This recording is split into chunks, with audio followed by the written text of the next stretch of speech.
Cybill Getgood. Great to have you on the Aurel Davidyan podcast. Cybill is a co-founder, COO of People Avenue, expert in building and scaling offshore teams, has grown operations from startups to hundreds of employees. That's impressive. You are recognized as the most top 15th influential Filipino woman on LinkedIn. Let's go. Hello. I love it. Welcome on my podcast. It's great to be here. I would like you to tell us a little bit about yourself, kind of before we start, who you are, what you built. Very impressive. Yeah, sure. Absolutely. My name is Cybill Getgood. I'm the founder and COO of a company called People Avenue. We are an offshore staffing agency where we provide the top 1% Filipino talent to companies in the US and Australia. I am Adelaide based and I am a mother of 4 kids. Beautiful. You help companies find talent from Philippines. Yes, that's right. So we actually have like I think 4 or 5 people that work for us from Philippines. So I would love to chat more about you because we are actually growing our team as well, and it's a few of my businesses that I'm doing and looking for more great talent. Yeah, that's wonderful. And thank you so much for hiring Filipinos. We need more people like you. I love it. I tell all my business buddies, and they're paying a lot of money here, and it's so hard to find good talent. We hire some very impressive and very qualified people in Philippines for a fraction of the cost. So Yeah, it's all good. I noticed that actually. I noticed that from some of the emails. I could see some Filipino last names from your company. yeah. What do founders often get wrong about building great remote and offshore teams? So I think what a lot of founders and even executives and leaders in general misunderstand about remote teams is that remote teams don't magically fix unclear operations.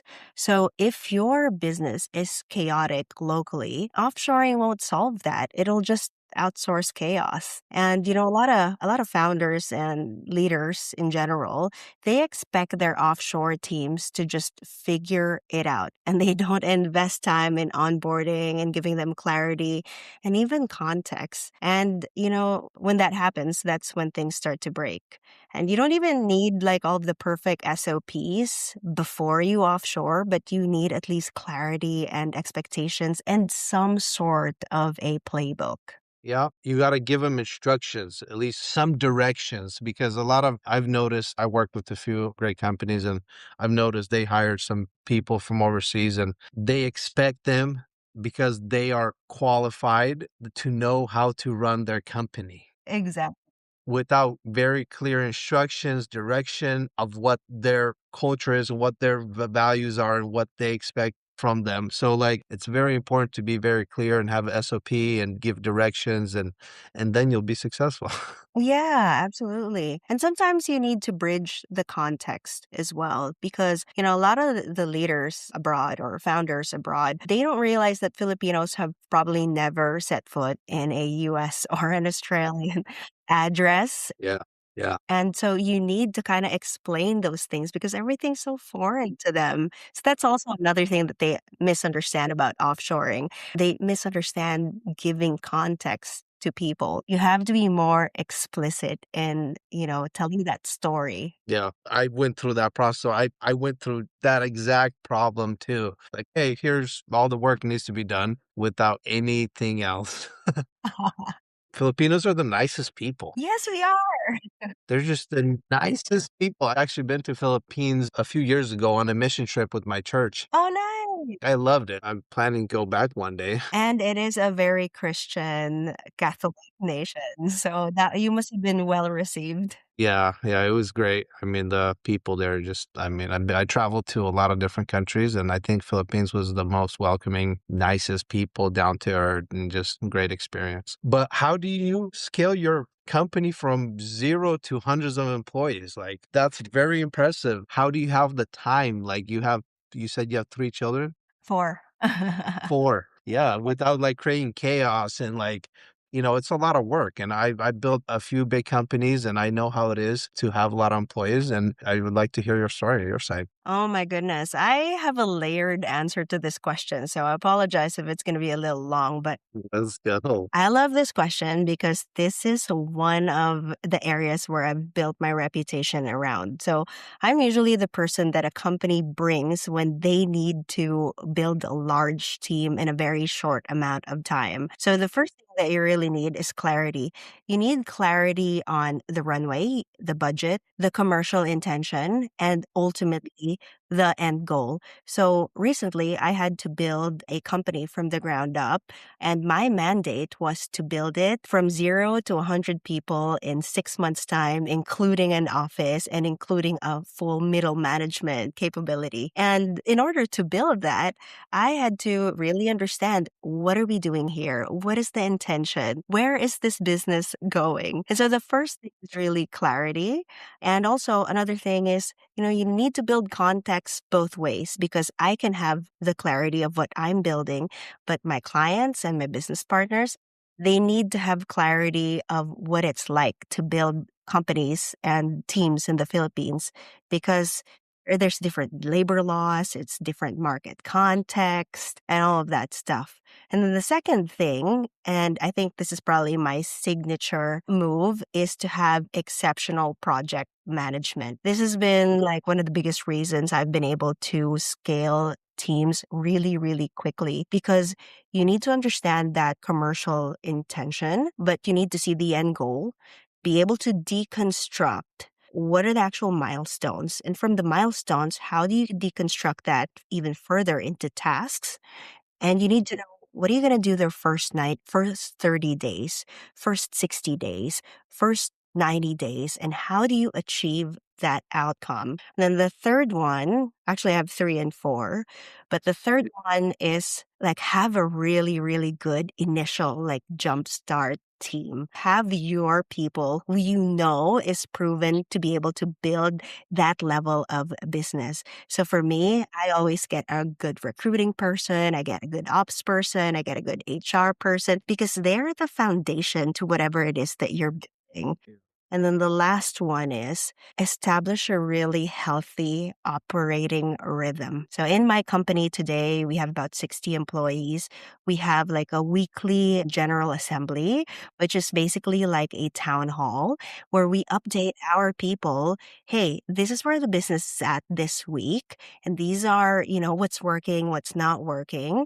And we also make that meeting into something really inspiring. Yeah. And on the leadership side, like, I have my leadership team meet with me every single week to discuss their progress. What have they built? What problems did they solve? And they present to me, but I also present to them. Here's what I'm working on. Here's what I'm prioritizing. So I guess those are the three things. I think it goes both ways. Yeah. That's awesome. That's very impressive. Congratulations on your success, honestly, and what you're doing. It's needed a lot here where in the States, in the United States, because like I see, I work with a lot of companies as well, and I'm actually going to connect you with a few of them, but they need help. And yeah, what you're doing, you don't just help and find the right people, but you're also an expert in that field, but also marketing, right? Tell me about that. Yeah, sure. Absolutely. So our business right now has really kind of four key areas. We specialize in recruiting, marketing, back office, and web development. And the reason why we have these four unique capabilities is because I've been hired to be employee number one so many times. And because of that, I've had to grow these departments myself as employee number one. And I developed a love for recruiting, developed a love for marketing, developed a love for operations, and developed a love for websites. And so, yeah, I have experience in all of those areas. Love it. What does operations discipline actually look like in a growing company? Oh my goodness. So, operational discipline isn't glamorous. This isn't the inspirational part of leadership. This is actually the part where you, as a leader or as a founder, you need to know how your company runs. And here's one of my biggest pet peeves. I see a lot of operational leaders Founders, executives, business leaders, they act like these big bosses. They tell people what to do, but they don't create the right environment for operational excellence. They don't know what SOPs are, or they've never created an SOP. They don't know what a workflow is, and they don't know what people are dealing with on the day to day basis. Yeah. In order to have operational discipline, you actually need to know the machine that you're responsible for. Yeah, what you built, you have to know how to do everything so you can pass it on. Yeah, exactly. How do you build a people first culture while still maintaining high performance and accuracy? Okay, so we've got a value in our company and it's called good energy. And I love this because people think actually that it's good energy because my last name is Get Good, but it's actually really a core value of our company. But it doesn't mean an absence of accountability. It's actually a rejection of toxicity. So when people hear, good energy, they think that we have this soft, cushy, like overly nice environment. But for us, good energy is one of our values. It actually means that we don't avoid accountability. In our company, we've got radical candor. We tell people the way that it is. We're transparent. We don't hide between our computers and we allow people to disagree. We allow healthy debate. And that's what good energy is all about. It's how we show up because we can hold people accountable and still be kind. Of course. We can have this big debate where we disagree on things, but we can still show care and we can still love each other. Yeah, I come together and work together. Yeah. That's awesome. Yeah, good energy is very important, especially to me too, because like I'm such a positive and always go go go and make people happy and have this high energy, but also very things have to get done. Surrounding yourself with good people, having that culture and everything you said was spot on, and I believe in that good energy a lot. I love it. Yeah. Across all the companies you worked with, what separates teams that execute well from those that struggle? Okay, so I have worked with startups, huge firms, huge organizations, multinationals, even Fortune 500 companies. And one thing that I've learned is that execution or good execution isn't just about having the smartest people in the room. And I've seen some of the best teams, some of the best executives with all A players. These people literally are high flying executives. They've got the most impressive resumes, but they argue and they couldn't get meaningful work done because there's no psychological safety. And on the other hand, I've also seen a lot of teams that are, I don't want to say B players, but they're not like high flyers. Yeah. These people outperform the most impressive teams because they have the right environment. And the right environment is people could speak honestly, they could co create solutions together, they don't argue about everything, and they could disagree without being punished, and their ideas are heard. So I guess the answer to your question is really, the best teams that I've seen are the teams that don't necessarily have the biggest winners or the A players, but they've got psychological safety. I like that. That's good. What do great leaders do to bring out the best in their people? Okay. Oh my goodness. I actually really love this question so much because there is one book that has completely shaped my entire leadership. And if you haven't read this book, please read it. It's called Multipliers by Liz Wiseman.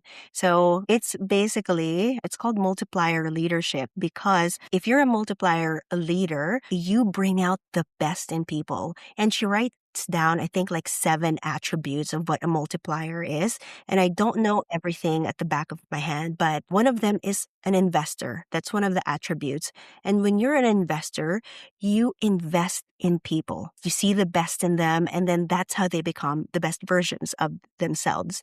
But the whole essence of the book is a multiplier creates the right environment for people to really thrive and succeed. That's awesome. That is so true though, because if you don't create that environment for people to succeed, your team won't perform, just people won't do good. And you as a founder, as a leader, like that's your job to do that. Yeah, absolutely. Where do companies usually start to break down when they scale too quick? Like, what do you see? Like, when people start hiring too fast, or like, what problems did you run into? Companies don't usually break because of demand. They break because of their internal capacity can't keep up with the demand. And I think I've got a COVID related answer for you. Yeah, okay. I think COVID is probably one of the biggest testing grounds for this because so many companies had to resort to remote work and offshoring. And I was in the midst of all of this, building a small company to all of a sudden becoming a massive one. Like our company grew from having like 30 people to having 250 people overnight. So I think the first thing that breaks is really the internal capacity, because what you realize is if there's so much demand, if there's so much business, what you'll see is what you have right now or what we had back then wasn't enough for the opportunity in front of us. And then the second thing that broke was really the quality, because when you have this huge demand, you have so much business, then your team is under pressure and then they start taking shortcuts. The service slips, the product that you're delivering, you didn't deliver the best way. And then you start missing client expectations. And then because of that, the flow and effect is then people break. And usually it's the frontliners because they'll feel the demand, the gravity of the demand. And in my world, it was the recruiters and the marketers and the operators, the people that were actually doing the work. They had to live with a broken system and then they burn out or they quit or you have to let them go. Yeah. And then when that happens, then you have a broken team. When you have a broken team, then your leaders feel the pressure. So then leadership and middle management, they break. Yeah, that's so true. I kind of relate to that a little bit. That's what you said, because like 10 years ago when I started, I built a company and I scaled, month after month, 100% of growth. And we went from one to like 15 locations. And, Oh, wow. as a founder, you want to go, go, go. But I didn't push the brakes and stop and look back and say, oh, I don't have the team. Yeah. I don't have the quality. I don't have the process. I don't have everything in place for me to be able to handle this growth. And that's how, most of people fail like that. And they run out of money and they end up quitting. So, yeah, very spot on. Kind of one last question I have for you. What advice would you give founders who want to build a company that grows with both excellence and strong values? My answer is really simple. I would tell them to focus on two things. Number one would be people. Really focus on people. Attract the right people, set them up for success, give them clarity, give them purpose, tie them into the mission whenever you can, and build the kind of values that people can actually live with every day. And it's not just something that they read on some wall or some slogan. And then the next thing is you have to be the best model for your people. The example. Yeah, exactly. You have to be the best employee in your own company. I love that. So you have to show them what good leadership looks like, what good performance looks like in a specific role.